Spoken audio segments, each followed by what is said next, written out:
15મી August 1947 Bharat આઝાદ બન્યું, પણ એ સમયે ભારત ખાદ્ય અનાજમાં આત્મનિર્ભર નહોતું. અનાજની અછત એટલી હતી કે P480 યોજના હેઠળ અમેરિકા પાસેથી ઘઉં આયાત કરાવવા પડતા. પછી 1960 ના દાયકામાં આવ્યું ગ્રીન રિવોલ્યુશન.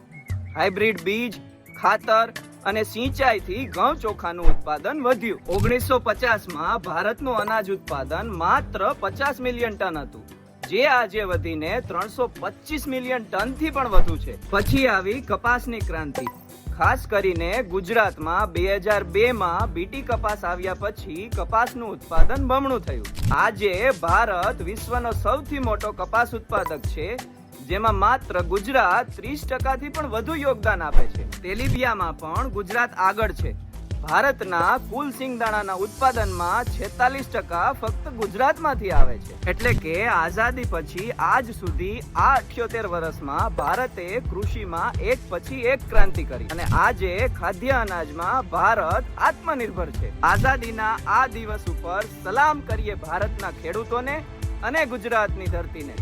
જય હિન્દ, જય ભારત.